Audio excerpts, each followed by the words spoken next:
Whoa, he has trouble with the snap, and the ball is free. There goes Davis. Oh, my God. Davis is going to run it all the way back. This is VSiN's College Football Betting Podcast. Week 0 is in the books, and we are looking ahead to a full slate of Labor Day action in college football. Welcome in, everyone. It is the VSiN College Football Betting Podcast. This will be your typical Tuesday morning edition. I am joined by Adam Burke. You will be joining me throughout the football season on this episode of the podcast. Quick housekeeping. We mentioned when we did our first show that there might be maybe another episode dropping in this feed, and there will be. The show that airs on Sunday mornings from 2 to 3 p.m. Eastern on VSiN, the College Lines Revealed program hosted by JVT, Jonathan Von Tobel, of course. That will be part of this feed, so you'll be getting that on Sunday. Instant reaction to the openers of college football, so you'll get that this Sunday heading into week number 2. But without further ado, Adam Burke is in the house. Week 0 is in the books, and Scott Frost, have we had confirmation yet? Has he returned from Ireland? Was he allowed on the team charter back to Ireland? 28-17, and yet another loss for Scott Frost and the Nebraska Cornhuskers in a one-possession heartbreaker. They lose 31-28. And anyone out there, I know Matt Human's on the show on our podcast, said take the Purple Cats. Great call by Matt, but he didn't say take them on the money line. That would have been a nice little cash there. But Scott Frost doing Scott Frostian things here in week 0. Yeah, I got to say, if they did let him come back stateside, that had to be a pretty uncomfortable flight with how hot the seat must have been on that plane.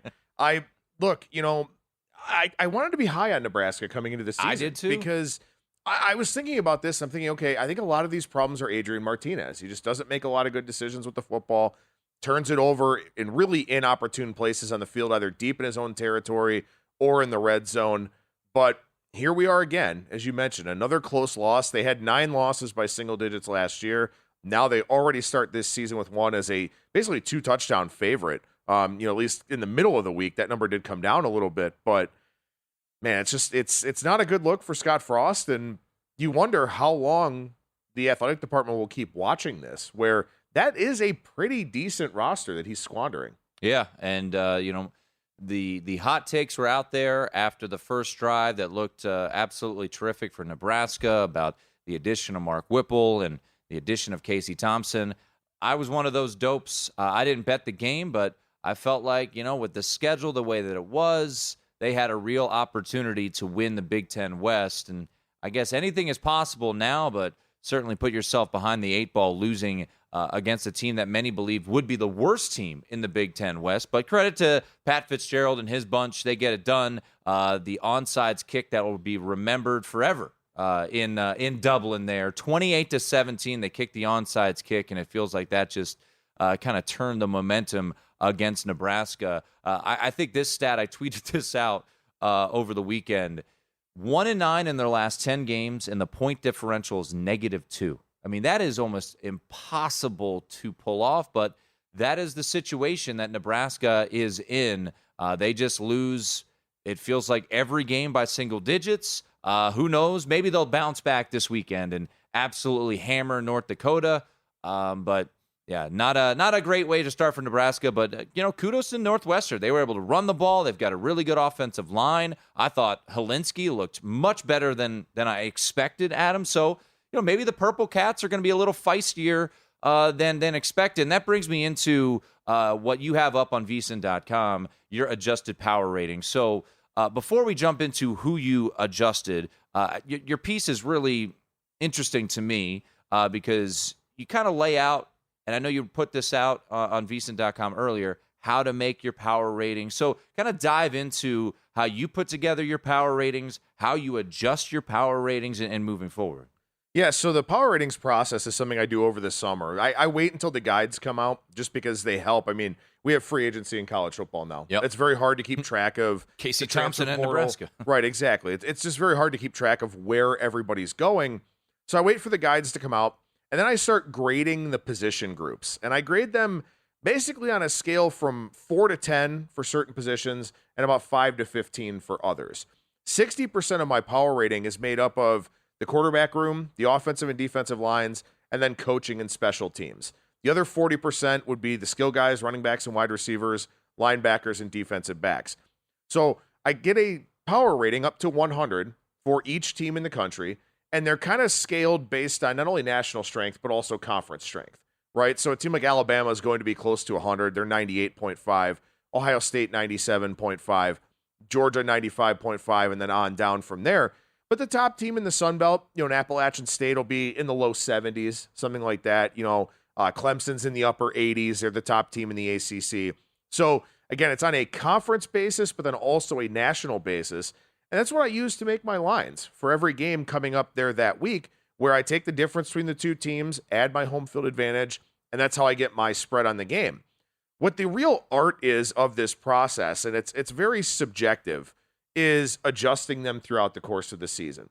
So for me, it's a 3-step process. The first thing that I do is I compare my line with what the closing line was, because the closing line is going to be the most efficient number in the shelf life of that line, because it's going to have all the bets that have come in worldwide on that game.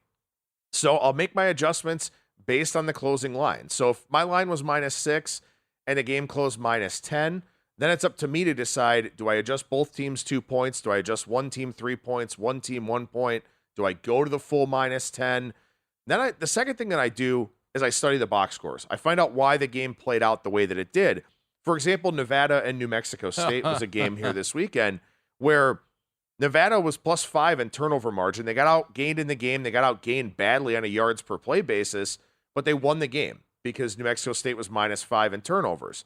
So I go in and I look at that and I think, okay, why did this game play out the way that it did? Because Nevada actually covered. They didn't cover the opening number of 16, but they covered the late week number. Yeah, exactly. It middled it.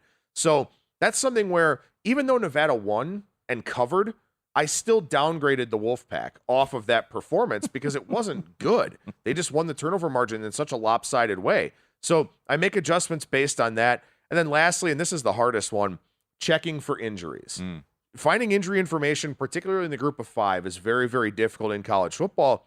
But you think about a situation like UConn. So UConn's not a good team anyway, but Taquan Roberson goes out with a torn ACL. He won their quarterback battle. He was a transfer from Penn State, easily the most promising quarterback on the roster. So even though UConn covered and actually looked okay against Utah State, I still downgraded UConn because of the Roberson injury.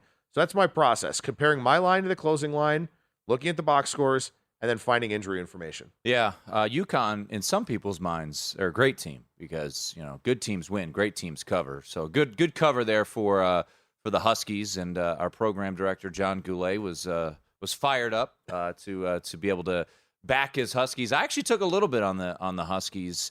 We had Brad Powers on the nightcap a couple weeks ago, and he recommended taking the 28. I thought this might have been a little bit of a look-ahead spot, and certainly when UConn gets off to the start that they had, being up 14-0, I think a lot of people, if you were sitting down on Saturday and you were watching these games, you had an opportunity, a real good opportunity to middle that. If you had taken the 28 and then came back on Utah State, laid a touchdown or whatever it may have been, really good opportunity there for Utah State, who, by the way, is just a 6-touchdown underdog this week as they go to Alabama. Just quick observation on Utah State. They can't stop anything on the defensive front. So good luck trying to stop Jahmyr Gibbs and that Alabama running attack. Imagine giving up 6.3 yards per carry to UConn. No, I can't. Which is probably the reason why. I mean, that line was not as high last week as it is now. Well, and I think that's an important thing too, real quick, to mention about the power ratings is, like, for week 2, I'll make my lines on Friday before the week 1 games even get played, just to avoid massive overreaction. If a 14-point favorite loses by 30, there's going to be a huge overreaction from that game to the next game. But I don't really want that to be the case for me.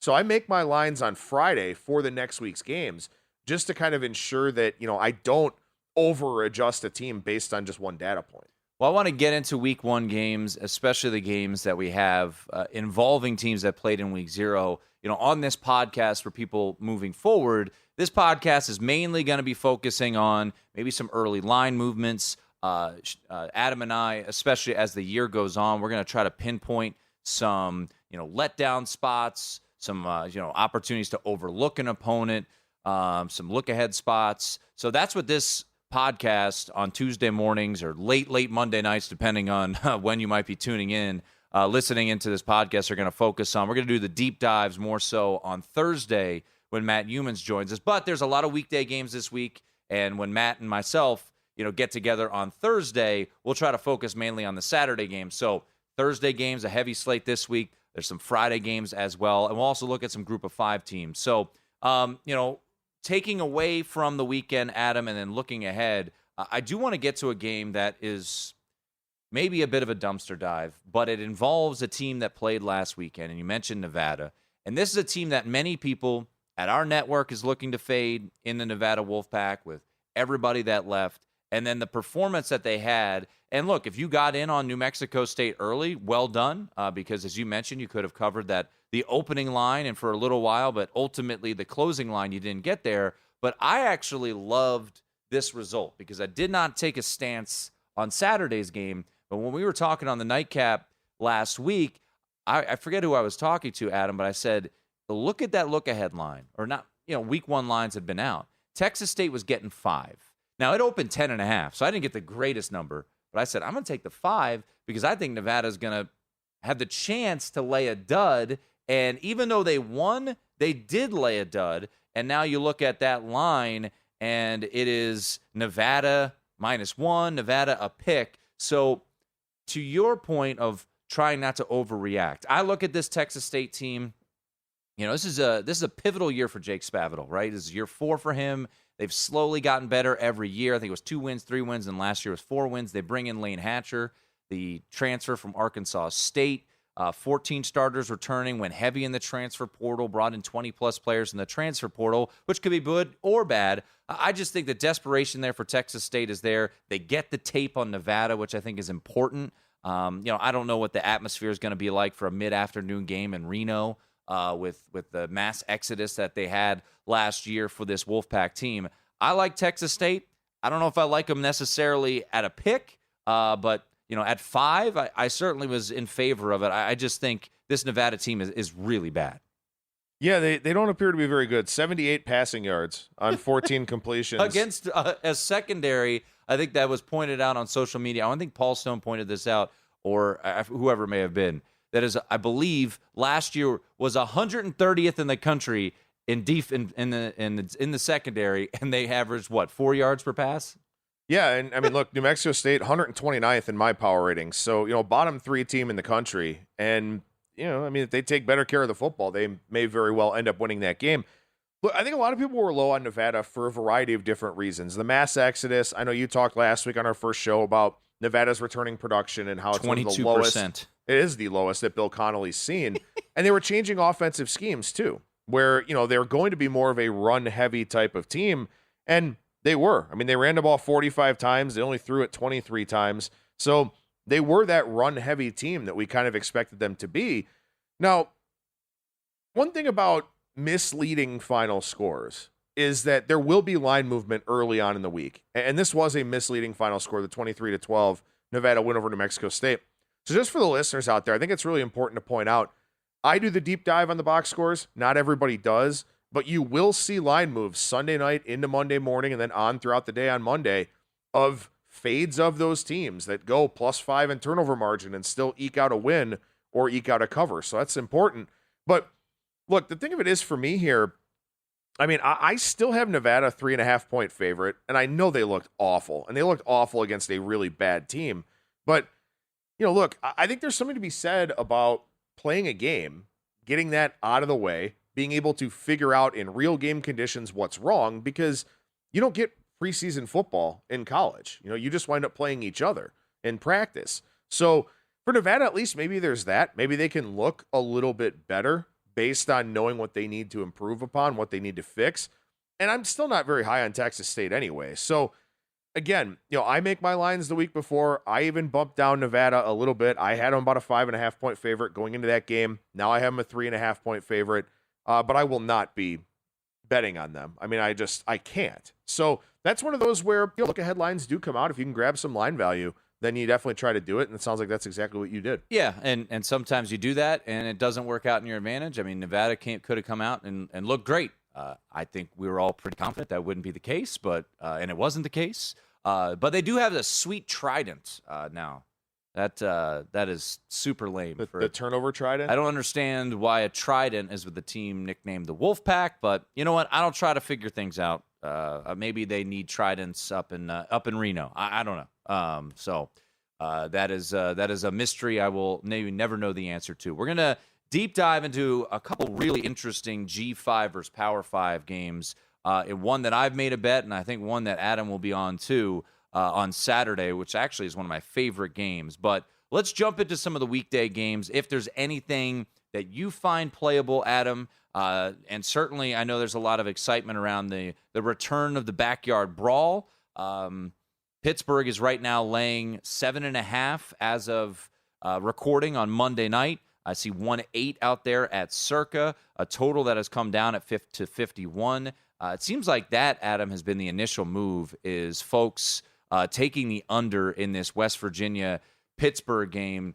Pittsburgh, of course, pretty significant turnover with Kenny Pickett moving on to the NFL, Jordan Addison transferring to USC, Whipple, their OC, going to Nebraska. They bring in Boston College's OC. Pat Narduzzi apparently wants to run the ball a lot more, so maybe that's why you would look at an under here. I know with your power ratings, you actually have a play in this one. Yeah, I do have a little bit of an overlay in this game. I have Pitt an 11.5 point favorite here. Market number 7.5 as we're recording on Monday evening. And as you mentioned, that total down to 51. Haven't played this yet because I'm kind of concerned about Pitt's ability to win by margin. Because now they go with that Frank Cignetti offense, who was the OC at Boston College. And if you can out-physical a team, then you can have success with that Cignetti offense. I don't know if Pitt can do that here against West Virginia, because West Virginia's a team, they've kind of been predicated on the run for the last little while themselves. They're changing that a little bit now. In fact, they're going to more of a pass-heavy type of offense, sort of an old-school West Virginia kind of offense, like back when they had Geno Smith and some of those other guys. So I think these two teams there's a lot of question marks, with them both on the offensive side. So I don't think I'm going to lay this, even though I have a little bit of a power ratings difference in this game, just because, like I said, I think that maybe I'm a little bit high on Pitt coming off of last year's power rating, maybe not adjusting them down enough. And maybe I'm just a little bit low on West Virginia, where they are going to try to be a little bit more creative on offense. And we'll see if it works for them here in the backyard brawl, which people will probably talk about this. And I write a situational betting spots piece over at vsin.com. People will probably talk about this being a rivalry game and this and that. They haven't played since 2011. Those kids were in junior high. It's not really a rivalry game for them. Well, it's for the fans. So it is for the fans. Yeah. I just like, as a college football fan, to get games like this on the schedule. I like it. I have no idea what that atmosphere is going to be like. I think most of us, especially people listening to this, who are probably pretty hardcore college football fans like you and I, we remember, Pitt derailing West Virginia's national championships aspirations when Rich Rod was there, one of their final meetings. So, yeah, we'll see. That'll be played up. I do like this game as kind of on a Thursday island type of situation, but I need to see. I want to believe in West Virginia a little bit. It's the battle of former USC quarterbacks here. You bring in Graham Harrell, speaking of former USC. He takes over the reins as the offensive coordinator. So there's a little bit of intrigue that I have there when it comes to this West Virginia team. Bring back a decent amount of talent on the offensive side of the football. But at the end of the day, I'm going to pass on this one. If anything, I'd look under. But that number has certainly been on a steady move, right? It's been, I think, bet all the way down as of record 4.5 points or so from the opener. So a lot of movement towards the under, a little bit of movement on the spread. I think is high. I think this opened as low as like 5-6 in favor of Pittsburgh, and has ballooned up to over a touchdown. And I think something that's really important for everybody out there is a lot of people bet because they like the action. Sure. A lot of people bet because, games are on TV. They want to watch them, this and that. Even if you don't make a bet on this game, we're talking about 2 new offensive coordinators. We're talking about 2 new starting quarterbacks. We're talking about a lot of new things for these 2 teams to where maybe you want to file some things away. Yep. Maybe you want to pay attention to a game like this where you may not have a bet now, but you may be able to find a bet next week or in 2 weeks or something like that based on kind of what you saw. West Virginia, right? Like I said, they had a 1,000-yard rusher in Letty Brown last year, but now they've brought in Graham Harrell. They're not going to run the football as much. No. How efficient does their passing game look against what's a pretty good Pitt defense? Are they able to protect the quarterback with a Pitt team that's kind of made its hay by getting after the quarterback over the last several seasons? So I think this is a kind of a fact-finding mission on West Virginia that maybe has some carryover for future games. Sticking with Thursday, Penn State and Purdue, that game will be on broadcast TV on Fox.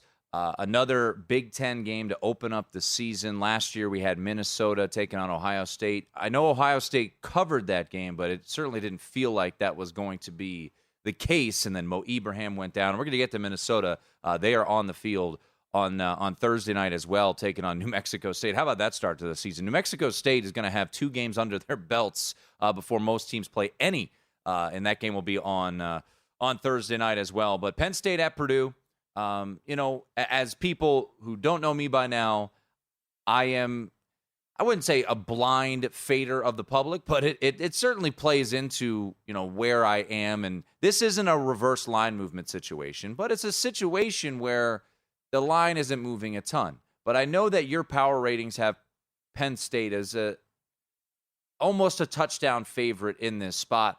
I just think this is a really tricky spot. But Purdue, this is what I'll say. I haven't taken the points with Purdue. That's the way I would lean in this spot, just because it has the feelings to me of what we saw last year, Adam, to open up the year, which was UNC went on the road to Virginia Tech, and everybody in the world was on UNC, and they laid an egg, and Virginia Tech got after them, and they won that game. Now, I think Penn State is obviously a much better team, and I think they've got an opportunity to have a big season in my belief of them under, Sean Clifford's back for another year. They got a really talented running back room there. But I would be Purdue or pass in this spot. Curious your thoughts on what you see, because I know your power ratings probably lean a little bit towards the Boilermakers here. Yeah, this is a tricky one because for Penn State last year, their running game was extremely inefficient, just 3.2 yards per carry.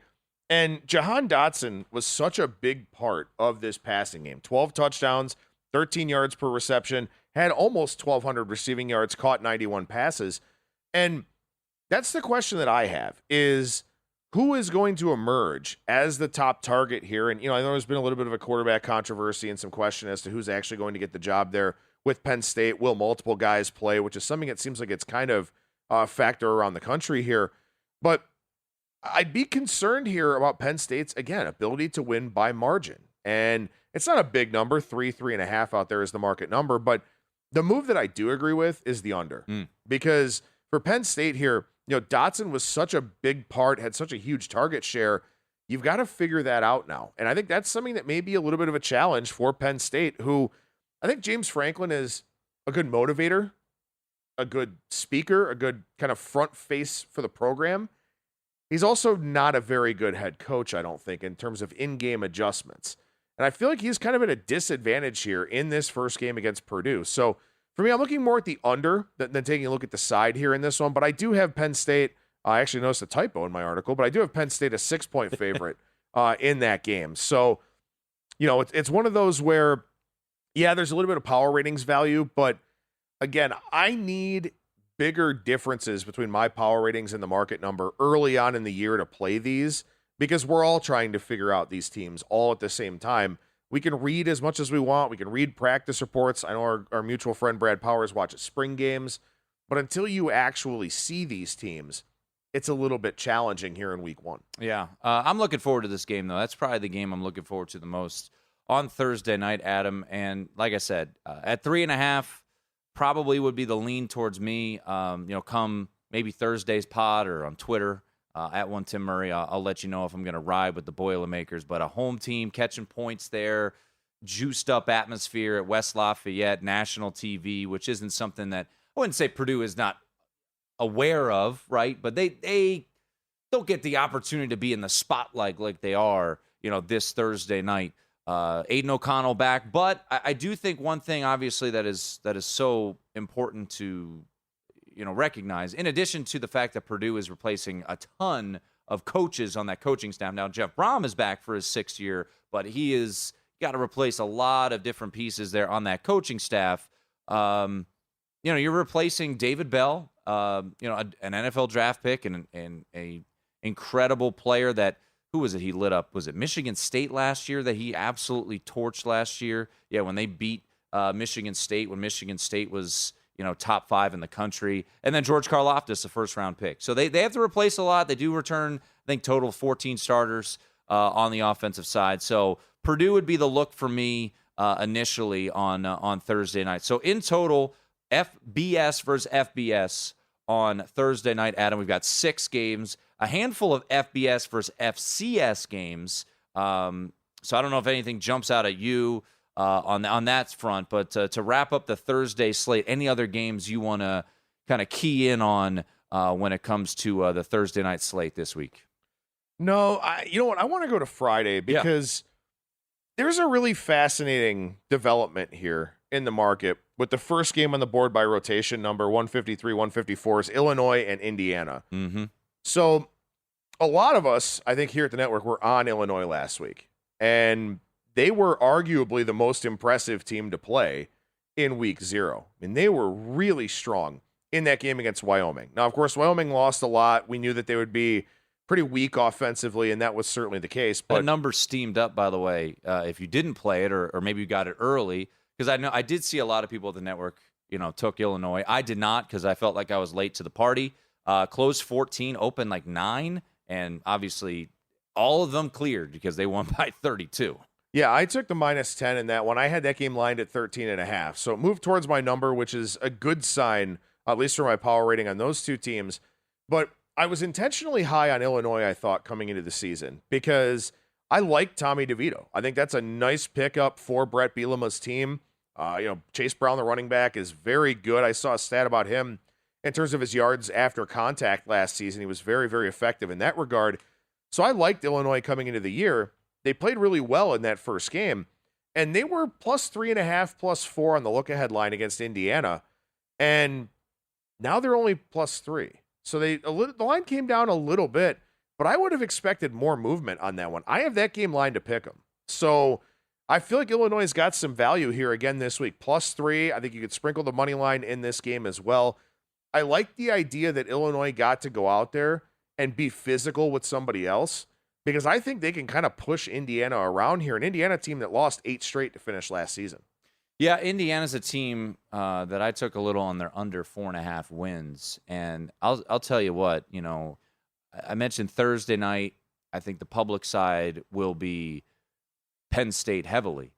I think the public's going to be on Illinois here, just because that would be my guess, right? They looked impressive, similar to what them looking impressive last year in Week 0, beating Nebraska as a home dog, and then they turned around and they lost to UTSA, a UTSA team that went on to win their conference. I just think Indiana, from everything that we've heard, is going to be pretty poor this year, and they're coming off a 2-10 season, as you mentioned. Now, I know Michael Penix was hurt last year, the majority of the season, but he leaves. He goes and joins forces with Kalen DeBoer out there in Washington.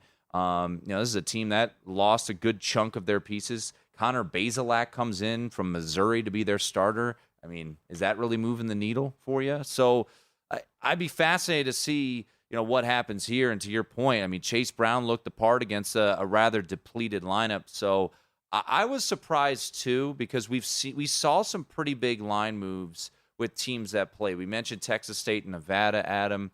You think about I'm trying to think of some other rather hefty line moves just based off of what we saw. Western Kentucky ballooned. I mean, they had already gone up, but now they've Hawaii gone up just even looked more. Absolutely putrid.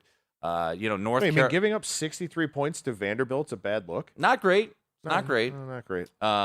North Carolina didn't look all that impressive against Florida A&M. That line is now rather interesting. We're going to get to that game with North Carolina going to Boone on a noon kickoff on Saturday. So, yeah, that one is fascinating to me. The total has come down right now as we sit here on Tuesday or Monday night as we record, Adam. I'm looking at it as low as a 45 on the board at circa 46.5. So that probably is coming down. So yeah, I mean, I would be. This would be great for me if Illinois can win this game for the season win total under for the Hoosiers there. So maybe that's just the way I roll. But yeah, I mean, it's hard not to look at a team like Illinois coming off of that win, kind of trying to keep it rolling against Indiana. Yeah, and the thing of it is, I'm kind of curious if by the time we release this on Tuesday morning, if this number is still 3.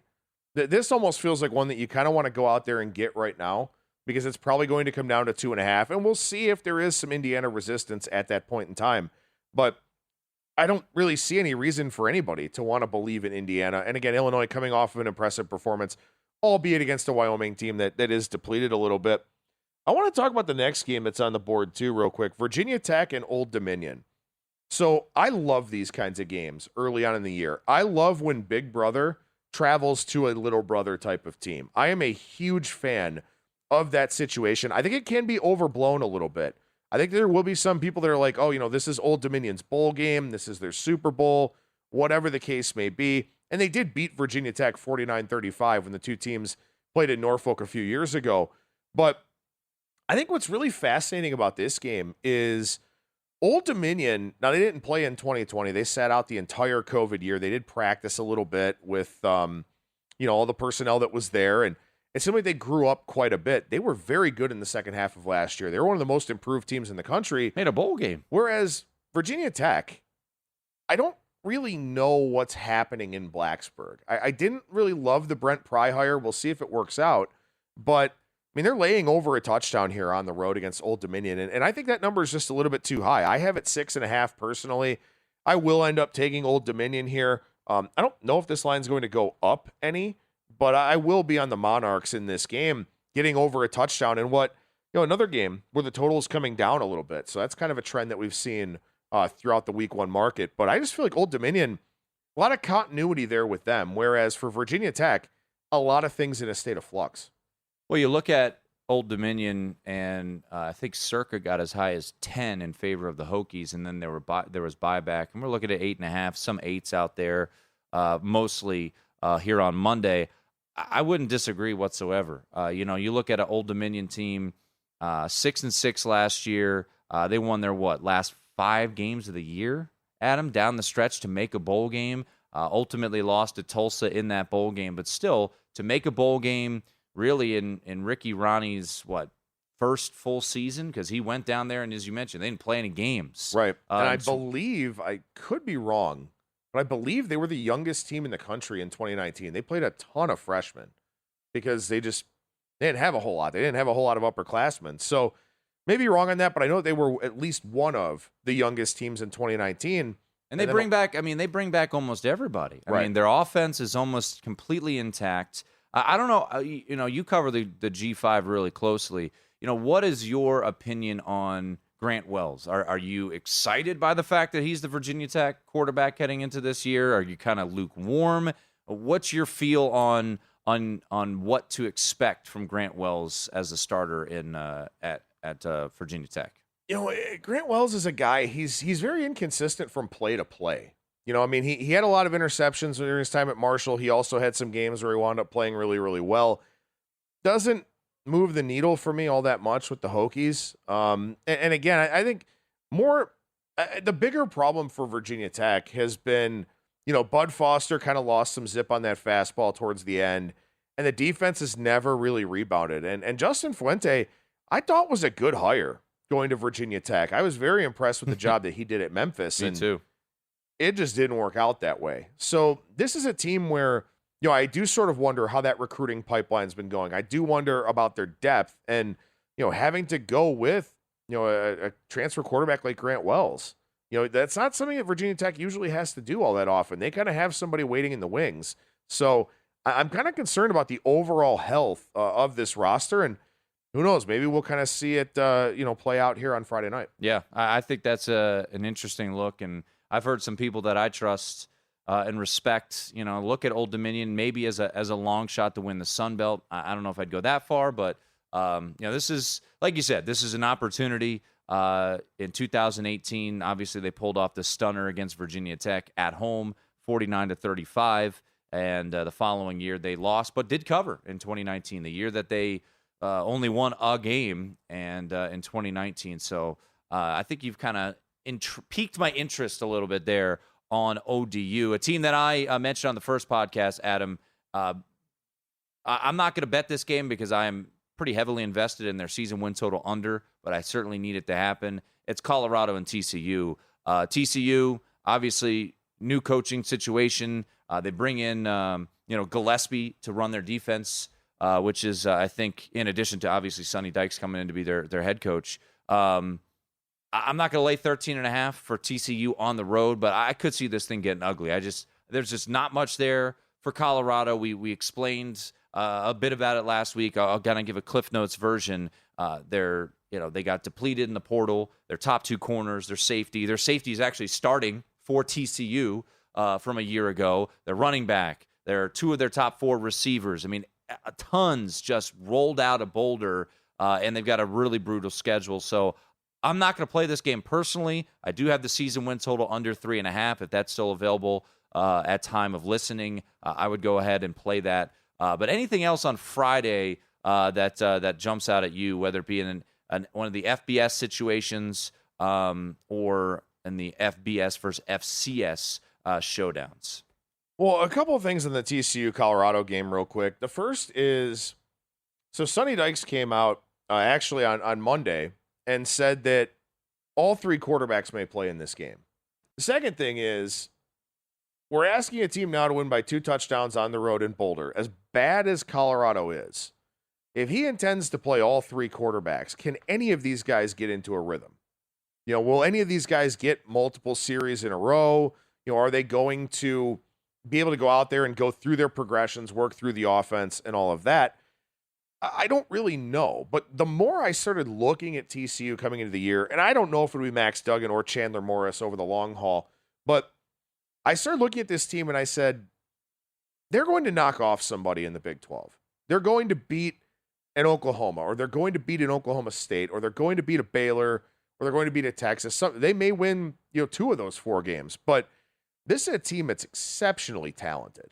And I think it's a matter of kind of figuring out who that quarterback's going to be. And obviously, Sonny Dykes is kind of using this almost like a controlled scrimmage to go ahead and put all those guys out there.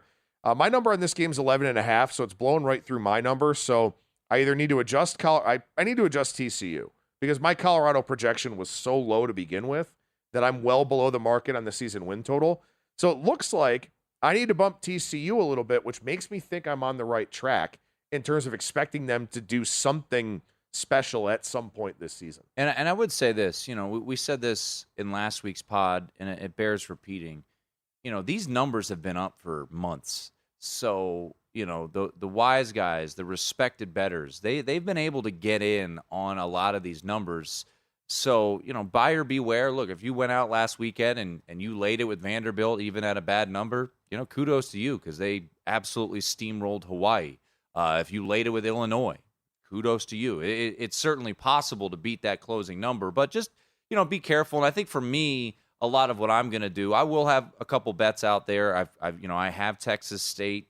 I'm intrigued now by Old Dominion a little bit. I'm not going to go nuts, but I certainly, I would just be kind of careful a little bit when it comes to, betting this week. And for me, a lot of what I'm going to do, for a team, for example, like TCU, Adam, I'm really intrigued by them. You bring in Sonny Dykes, the Gillespie, if you're not aware, he was at Tulsa. They had some really, really talented defenses under his, tutelage, very well respected. And I think that's a guy that is going to get a lot of, out of this TCU defense. So that's what I'm going to keep an eye on mostly when it comes to this TCU Colorado game. And in addition to the fact that I really need Colorado to just lose this game because I'm in on their under pretty heavily. I'll say this too. One thing I think is kind of important to point out here, a lot of times we get fixated on talking about giving out the picks or handicapping games, stuff like that. But the thing that really separates the people that have success with this is you've got, what'd you get, Texas State plus 5? Plus 5.5? Yeah, 5. So there's an argument to be made with coming back on Nevada at pick. Yeah.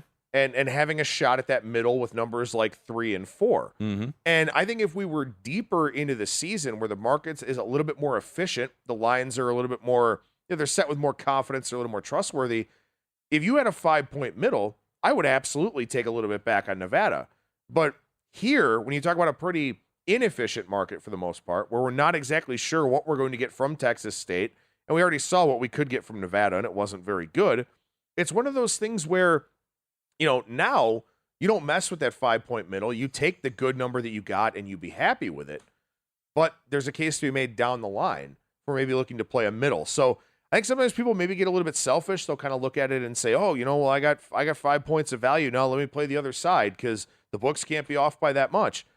Early in the season, it's certainly a possibility. So I think in your case, getting the plus 5, you take that, you're happy with that, you hope it wins. If it doesn't, you got a really good number, and who knows why it might not. It could be a situation like last week. Maybe Texas State's minus 5 in turnovers. Nevada somehow wins and covers again, but you got a good number. And the reality of it is, all you can control is getting the best number that you possibly can, because once you submit that ticket, you just hope the game plays out in your favor. All right, Adam. Like I mentioned, we're not normally going to go in depth on the Saturday games, just because we have another podcast coming out later this week. Myself and Matt Humans will break them down. But there are some really, interesting, showdowns. In addition to the obvious Notre Dame, Ohio State, and Oregon, taking on Georgia, which, by the way, both of those lines are 17 or higher. So you could argue, well, maybe those aren't the most interesting games of the weekend. One game that I immediately pinpointed this weekend, and it's a G5 team hosting a Power 5 team, as you mentioned, like Friday night with the Old Dominion Virginia Tech situation. I don't know why North Carolina decided to go to Boone, North Carolina. That seems like a terrible decision to go on the road to App State, to a team, oh, by the way, who beat them just a couple years ago. But to me, and I know you wrote up the Sun Belt for the college football betting podcast, so your knowledge on App State is pretty high. North Carolina played last week. I was unimpressed.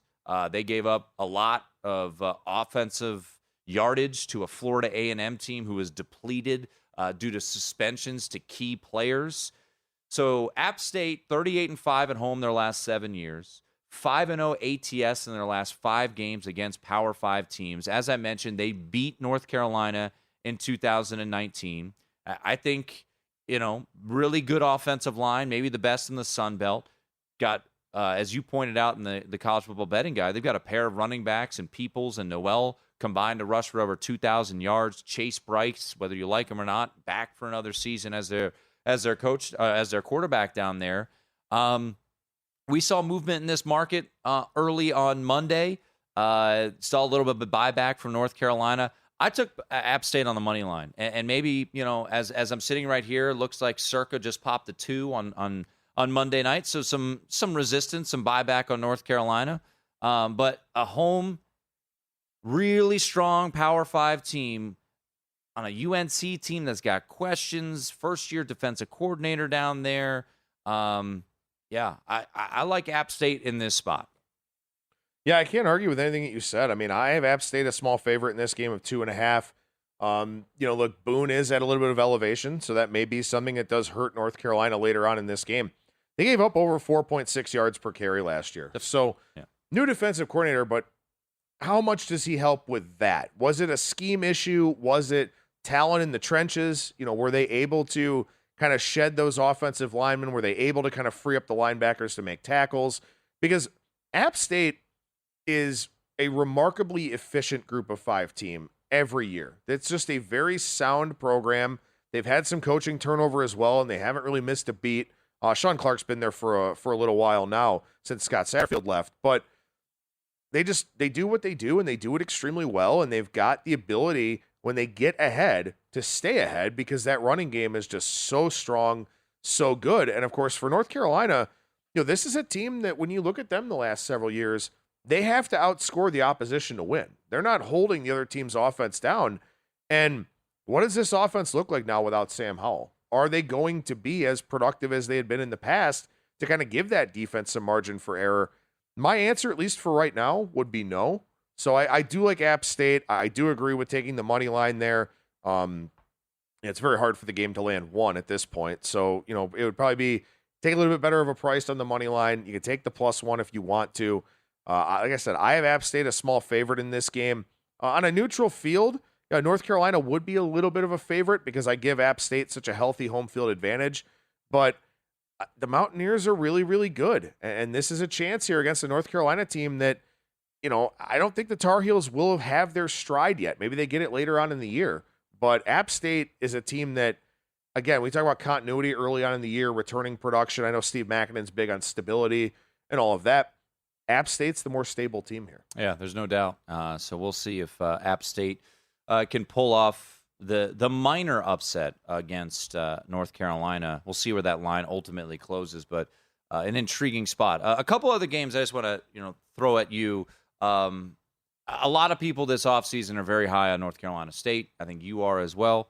I get it, right? You bring back Devin Leary, a team that was beat Clemson last year. Some people thinks they have a chance to win the ACC this year if they can go out to Clemson on October 1st and win that game.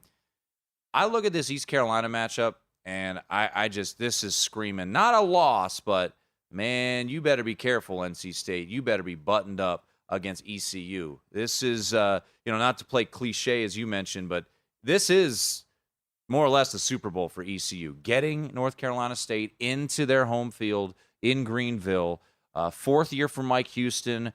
I think last year's 7-5 record, their bowl game got canceled against Boston College, was a little, they benefited on some bad teams, right? They beat USF, Temple, Memphis. They needed overtime. They beat Navy to get to bowl eligibility. Lost to South Carolina early on in the year.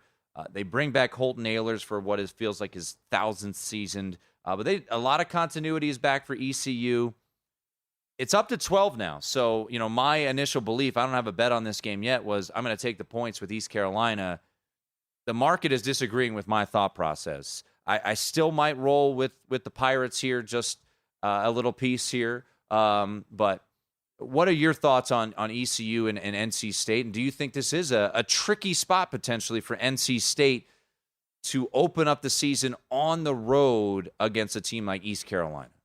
It definitely is a tricky spot. I mean, the one thing about the AAC is that you get a lot of bad defense in that conference. And East Carolina gave up 4.71 yards per carry last year. They're 104th in the country in that regard. So I'd be worried about how they hold up in the trenches. If they can't hold up in the trenches against AAC teams, what are they going to do against an ACC team that is one of the obviously better ones in the conference? So my number's 13 on this game. I do have it a little bit higher than the market, but I'm not rushing to bet on NC State in this game because exactly what you mentioned. I mean, if East Carolina gets some measure of belief, some measure of hope early on in the game, that's how teams generally tend to hang around in these types of situations.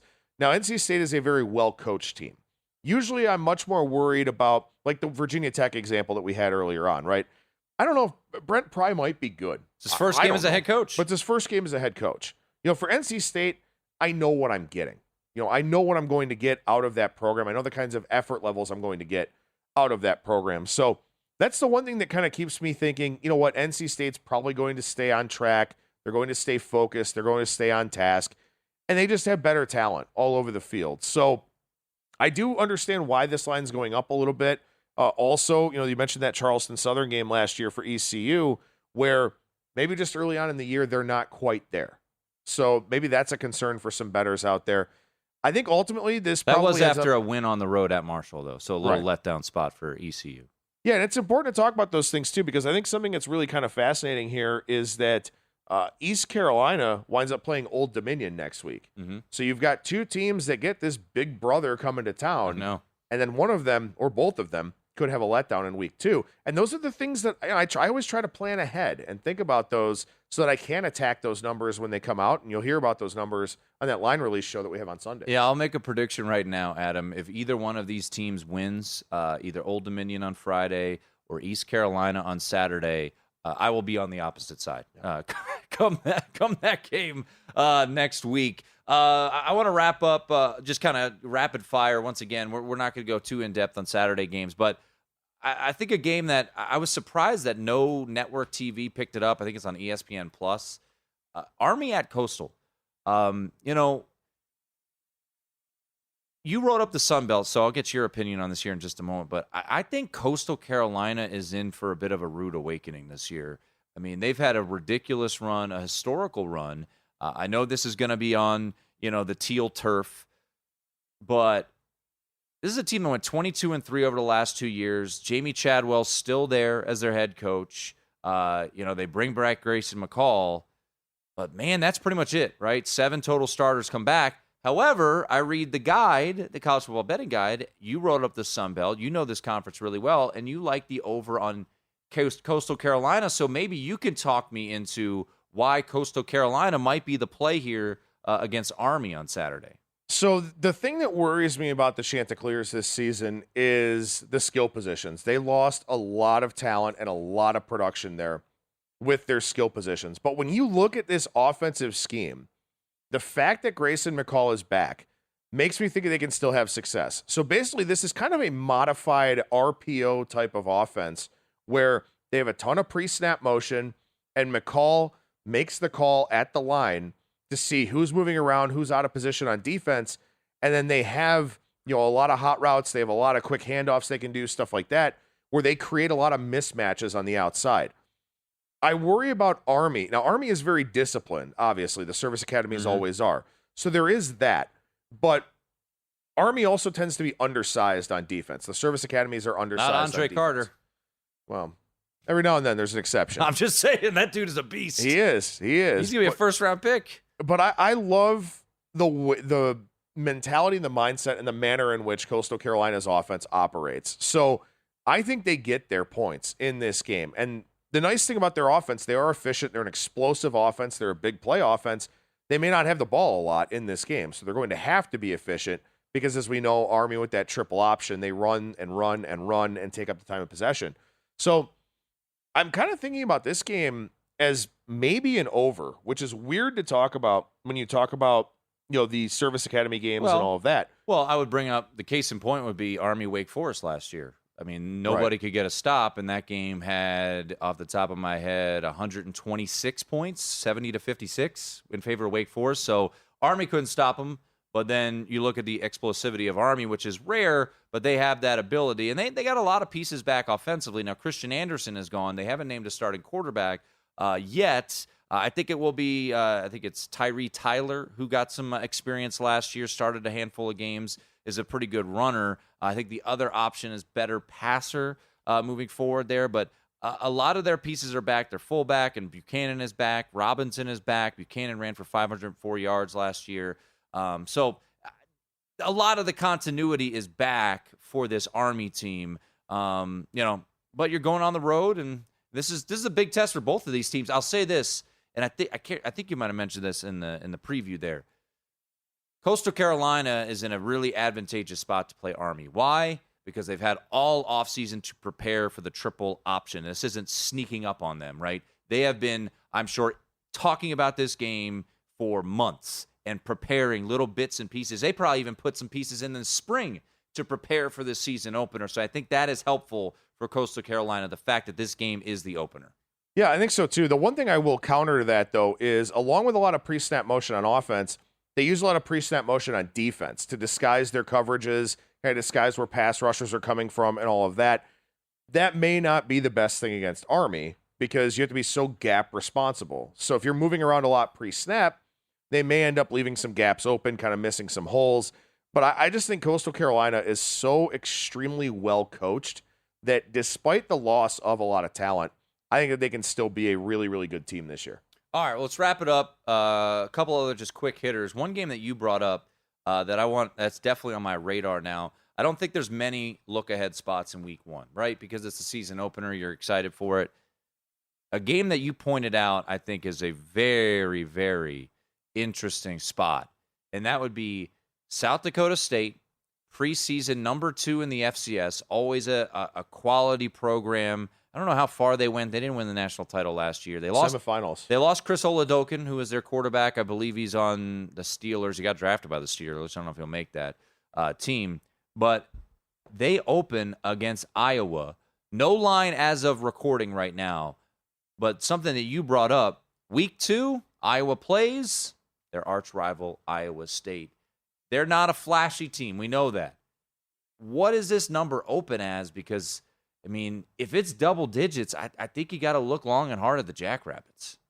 My thought, and I don't power rate the FCS, but my thought was somewhere in the 12 to 14 range was kind of where I put this one, especially as you mentioned with South Dakota State losing their quarterback.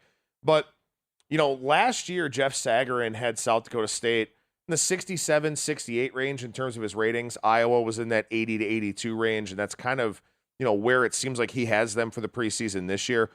South Dakota State is better than a lot of Group of 5 teams. This will be a very interesting test for Iowa, again, especially with that look-ahead game next week taking on Iowa State.